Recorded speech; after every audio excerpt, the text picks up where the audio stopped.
Hello everyone, आज है 11 अप्रैल और आज इस वीडियो में हम बात करेंगे मनापुरम फाइनेंस जो 123 रुपए का शेयर है और मुथूट फाइनेंस जो 1365 रुपए का शेयर है। देखिए, दोनों ही कंपनियों के शेयर में पिछले कुछ महीनों में देखे तो खास कुछ तेजी नहीं देखने को मिल रही है।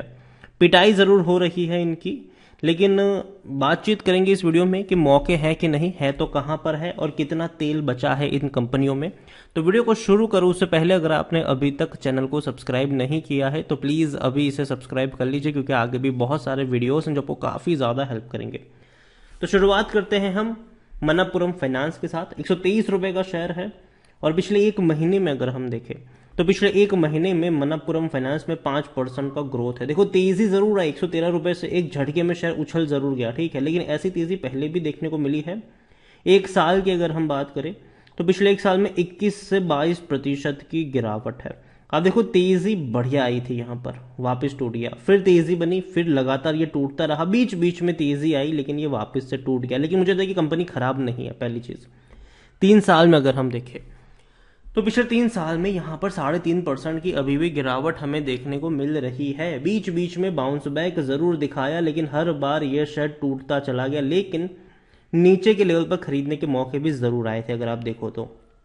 पहली चीज ये कि मणप्पुरम फाइनेंस को मैं अभी के लिए, अगर आप 10 साल का ग्राफ देखते हो तो एक चीज पता चलती है कि इस तरीके की घटनाएं पहले भी हो चुकी है। 260% का ग्रोथ है, तेजी के बाद गिरावट, गिरावट के बाद तेजी, लेकिन ग्राफ ऊपर की तरफ जा रहा है 10 सालों में। लेकिन जब भी कोई बड़ा मतलब जब भी कोई बड़ी गिरावट आई है, दोबारा से बाउंस बैक किया है इसने। इस बार भी बहुत बड़ी गिरावट है, देखे तो 221 रुपए से टूट कर ये नीचे आया है, आधा हो चुका है ऑलमोस्ट, लेकिन ऊपर उठने के चांसेस है इनके। अगेन, मैं इसको लॉन्ग टर्म के लिए नहीं कहूंगा, लेकिन शॉर्ट टर्म में अगर ये आपको 115 रुपए के आसपास मिलता है तो खरीदारी के मौके बन सकते हैं वहां पर। क्योंकि आप देखो तो मिड कैप शेयर है ये, 10,500 करोड़ के आसपास का इसका मार्केट कैप है, वॉल्यूम 20 लाख के आसपास देखने को मिल रहे हैं। प्रमोटर के पास 35% की होल्डिंग है और 35% के आसपास की होल्डिंग एफआईएस भी लेकर बैठे हैं। 13% से भी ज्यादा की होल्डिंग म्यूचुअल फंड्स के पास है। मतलब बड़े बड़े फंड हाउसेस अच्छी खासी होल्डिंग लेकर बैठे हैं। हालांकि इंश्योरेंस कंपनी के पास बहुत ही कम होल्डिंग है, 0.02% की। यहां पर एक भी शेयर गिरवी नहीं है प्रमोटर का, जो अगेन एक अच्छी बात है। यहां पर मणप्पुरम फाइनेंस को लेकर अगर हम देखें तो according to Moneycontrol user 60% लोग कह रहे बेच दो। ठीक है, पहली चीज ये कि मेरी बेचने की सलाह नहीं है। बेचने की सलाह मेरी तब होगी जब ये यहां से और 15-20% की तेजी दिखा देगा, ठीक है, तब जरूर आप एक बार के लिए प्रॉफिट ले सकते हो। लेकिन मुझे लगता है कि खरीदारी के भी मौके नहीं है अभी। 125-123 रुपए के आसपास, अगर 115 रुपए के आसपास है, उससे नीचे शेयर मिलता है तो खरीदारी के मौके बन सकते हैं वहां पर। लेकिन अगेन देखो भैया, फंडामेंटली उतना भी स्ट्रांग नहीं है कि आप एक बहुत बड़ा कैपिटल यहां पर अलोकेट कर दो। हल्का फुल्का निवेश आप जरूर कर सकते हो। और मणप्पुरम फाइनेंस अगर देखा जाए तो इनके रेवेन्यू लगातार इंक्रीज जरूर हुए हैं। 3,300 करोड़ के रेवेन्यू 6,300 करोड़ पर पहुंच चुके हैं। लेकिन बात करें प्रॉफिट्स की तो प्रॉफिट में भी अच्छा खासा इजाफा देखने को मिल रहा है। लेकिन गिरावट की जो सबसे बड़ी वजह है वो ये है कि इनके जो प्रॉफिट है वो टूट सकते हैं और इनके रेवेन्यू भी टूट सकते हैं। यहां पर आप देखो तो दिसंबर क्वार्टर में सिर्फ 260 करोड़ का इनका मुनाफा था, जो एवरेज प्रॉफिट के मुकाबले बहुत कम है, बहुत कम।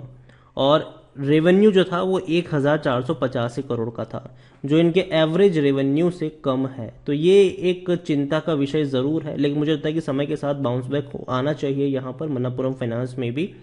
और according to Moneycontrol user share सस्ता तो हो चुका है, 6 का इसका पी आ चुका है, और इसी वजह से 86% एनालिस्ट भी खरीदारी करने की सलाह दे रहे हैं। खरीदारी करने का सही मौका भी है क्योंकि शेयर ओवरबॉट जोन में नहीं है, कोई भी रेड फ्लैग नजर नहीं आ रहे। लॉन्ग टर्म में पैसा बना कर दिया है, एफडी से भी अच्छा पैसा बना है, अच्छा डिविडेंड पेइंग शेयर है, करंट प्राइस भी कम है, ये आप कह सकते हो। लेकिन जैसे कि मैंने पहले कहा कि 123 पे मैं नहीं खरीदूंगा, लेकिन 115 रुपए के नीचे जाएगा तब जाकर मैं डेफिनेटली यहां पर कुछ सोच सकता हूं। तो अभी के लिए फंडामेंटली उतना ज़्यादा स्ट्रांग भी नहीं है, लेकिन हर बार नीचे के लेवल से गिरावट जब भी आई है बाउंस बैक इसने दिखाया है और कंपनी में पोटेंशियल ज़रूर है।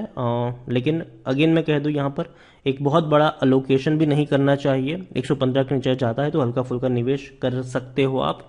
दूसरी दिग्गज कंपनी है मुथूट फाइनेंस। देखो, काफ़ी लोगों को इसने परेशान किया है, काफ़ी लोगों को। पिछले अगर हम एक महीने में एक से 1.5% की गिरावट तो ज़रूर है, लेकिन जब भी लगता है कि ये अब दौड़ेगा ये वापस टूट जाता है।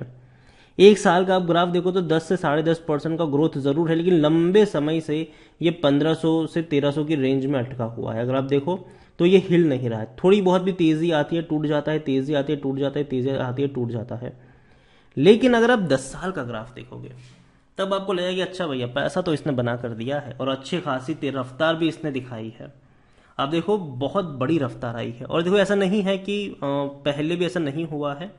जब भी इसने कोई तेजी पकड़ी है लंबे समय के लिए इसने कंसोलिडेट किया है उसी रेंज में, लेकिन दोबारा फटा है, दोबारा गिरावट के साथ कंसोलिडेट किया है कुछ वक्त के लिए।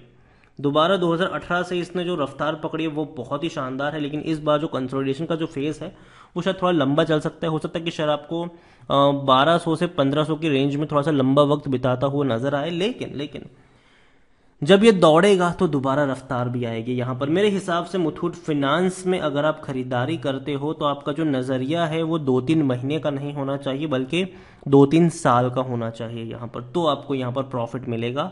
और डेफिनेटली कंपनी में एक चीज़ ये भी थी, जो इनका प्लान है मैनेजमेंट का, स्प्लिट करने का प्लान है इनका, एक के बदले 10 शेयर बनाने का प्लान है इनका। देखते हैं क्या होता है इसका। अभी तो हालांकि वो सारी चीज़ें अभी तो ठंडे बस्ते में चली गई है, लेकिन हो सकता है कि आने वाले समय में ये चीज़ भी आपको देखने को मिल जाए। मुथूट फाइनेंस देखा जाए तो भैया लार्ज कैप शेयर ही है, 55,000 करोड़ से भी ज़्यादा का इसका मार्केट कैप है। वॉल्यूम देखें तो 7.5 लाख के आसपास देखने को मिल रहे हैं।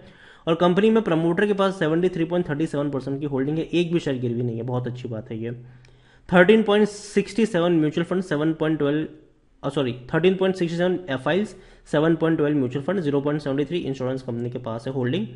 और डिविडेंड भी अच्छा पे कर रहा है, 20 रुपए पर शेयर का आपको ये डिविडेंड भी पे कर रहा है। मुथूट फाइनेंस देखा जाए तो according to Moneycontrol user बेचने की सलाह कोई भी नहीं दे रहा है, हर कोई कह रहा है खरीदारी करो। अगेन मैं कहूंगा हर गिरावट में मैं म्यूचुअल फंड में खरीदारी के बारे में ही कहूंगा, बेचने की सलाह नहीं होगी मेरी कभी भी, क्योंकि कंपनी बहुत ही बड़ी और दमदार है। आप देखो रेवेन्यू इनके हर बार बढ़ रहे हैं, प्रॉफिट भी इनके हर बार बढ़ रहे हैं, और जो एस्टिमेशन है वो भी इनका बढ़ ही रहा है, ठीक है।